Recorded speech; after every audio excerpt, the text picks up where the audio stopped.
Hey quilting friends, it's Carolina Moore, your favorite sewing and quilting YouTuber here, and I'm all ready for Christmas. It is November.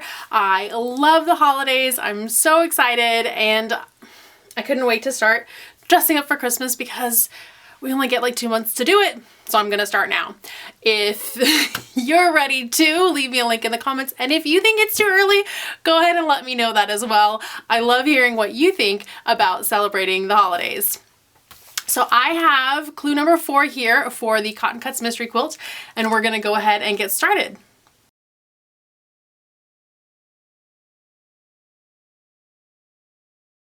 So as I unpack this, let's talk a little bit about the Cotton Cuts Puzzle Mystery Quilt. It is a 10-month journey where every month there is a little packet of fabric and instructions on how to put together this month's clue. And at the end of the 10 months, we will learn how all the clues come together. Now, each packet of fabric also corresponds to the chart on the back. I'm doing the Nadia Colorway, which are these awesome art gallery fabrics. And so I can grab these fabrics and mark exactly which one is which because that's important. You can see that F and G are 2 different colors, but here on the chart I wouldn't know which one was F and which one's G. So you definitely want to mark those so that you don't mix them up, because when we put this whole thing together, it's going to make a design, and having those colors in the right spots are important. These are some little markers that I have. I'll link those down below if you would love to use these. I think they're by It's So Emma. They're the, that's right, they're Alphabetes by It's So Emma. Okay, so F, G, I've got A, H, and D. Okay, so I know which fabrics are which, and I'm making this strip today, and I'm going to make 4A, it says, and then 4B. So this is month 4. I'm going to make A and B. So it looks like just one of these and then 4 of these. So I also have instructions on how to put it all together. I've used my color card so I can tuck that away and then I'll have it for next time. I'm putting all of my finished blocks here in this box, as well as I have all the kits ahead of time, but I don't have all the clues ahead of time. So I'm working on this month by month like you are as well. Okay, so I have these marked. Let's go ahead and do our D and H section together. So there should be 2 of these D pieces. Perfect. And 1 H. And let's put these here so I can put them back in their bag and not lose them. And we're just going to sew D and H together.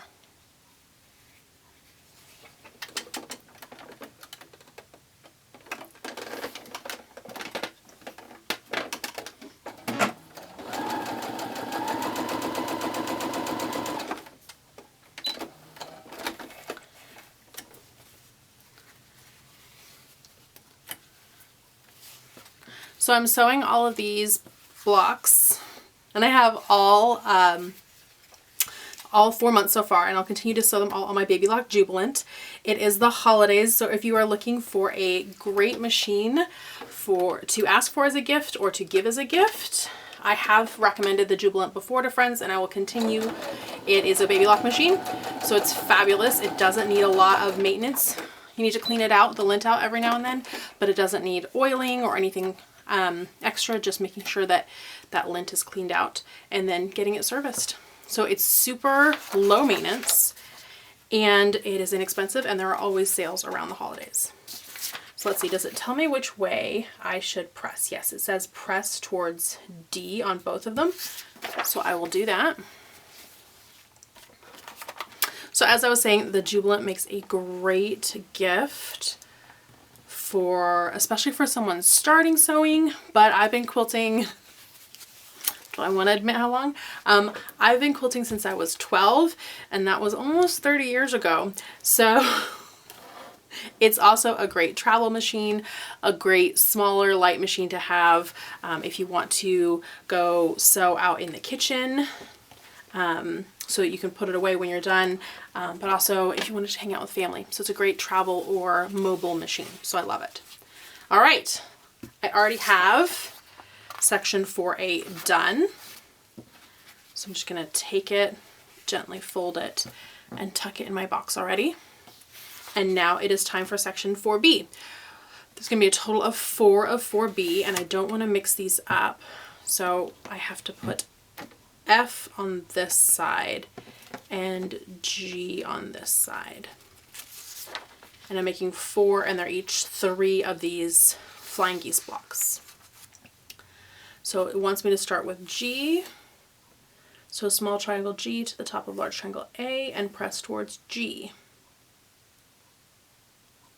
Okay, so I'm going to speed this part up for you because I can sit here and chat for a while while we sew these together. If that's what you would prefer in future videos, that you see it in real time and that we sew together, leave me a comment. Let me know that that's what you would like to see. Otherwise, I'll just go ahead and speed this part up so that you get the gist of how it works, but you don't have to hang out with me the whole time.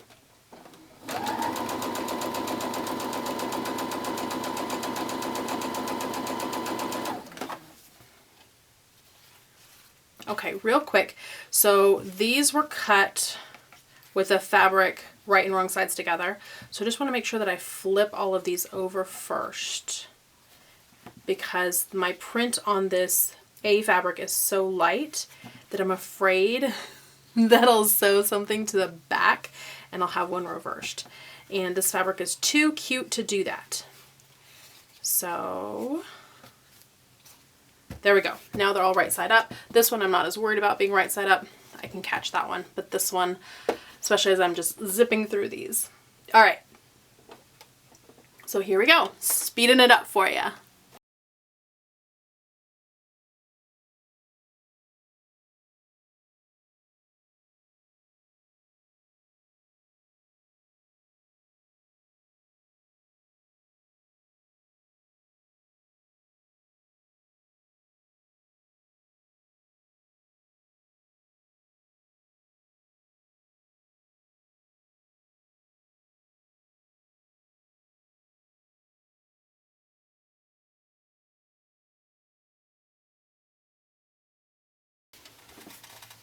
Okay, I've added all my G's to my A's, and now I am pressing these, and I'm pressing them all towards that G.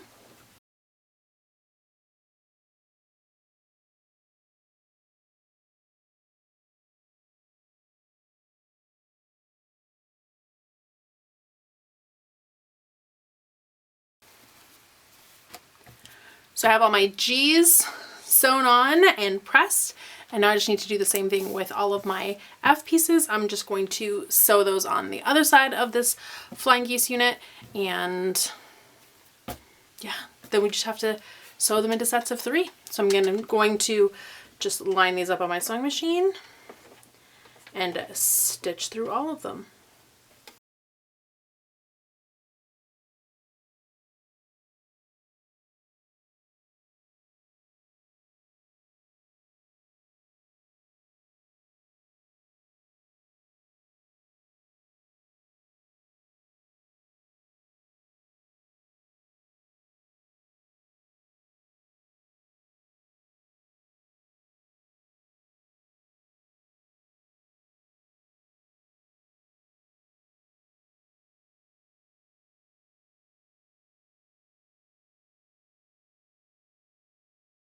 So now I have all these F pieces on, and all I need to do is press,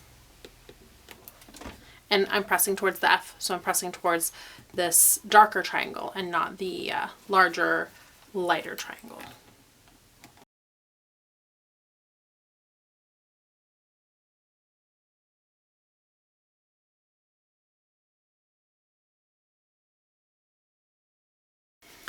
So all these flying geese units are pressed, and I'm going to sew them into groups of 3. I want to make sure that I am stitching these right. So, yep, just groups of 3 like this, and I need 4 groups of 3. So I'm just going to go ahead and sew 4 pairs together, and then I'm going to add the second side onto all 4, and that'll let me do a little bit of chain piecing.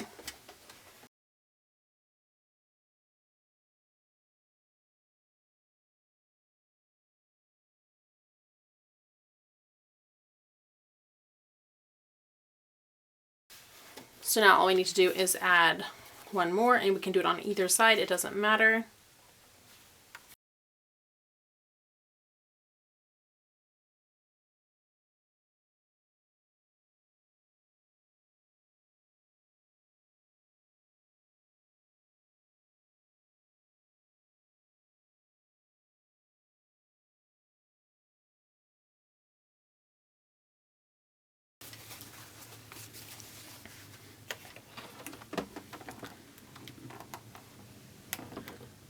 So I'm just pressing all of these towards the F, like it says in the instructions. There's 4 of these, and each has 2 seams, so it's just 8 little seams to press. And then we're done with month 4. That's almost halfway down on this quilt. There's no cutting, everything comes pre-cut. So that makes this project so quick to put together. I spend 20-30 minutes a month or so just stitching these up and pressing them and then tucking them away, and I can't wait to see how all these clues come together into a complete quilt. I have no idea what it's going to look like when it's done, but I'm excited. I'm really looking forward. I think it's going to be super fun to see the whole quilt come together. Okay. So there we go.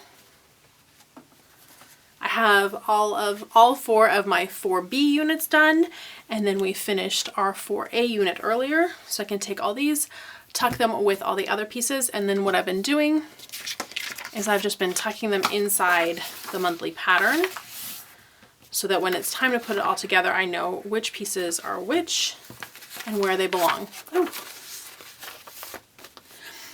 Alright friends, I hope that you have enjoyed sewing along with me today. Let me know how your quilt is coming, if you're on track and making your blocks every month, or if you're a little behind and you need a catch-up day where you're just going to sit and sew all these together. Both are okay because in the end, we all get beautiful quilts. If you enjoyed this video, please give it a thumbs up. If you have any questions or comments, leave those down below and subscribe to this channel. I have lots of quilting videos here and many more coming your way. Thanks so much for watching, my friends, and I will see you right here real soon. Bye for now.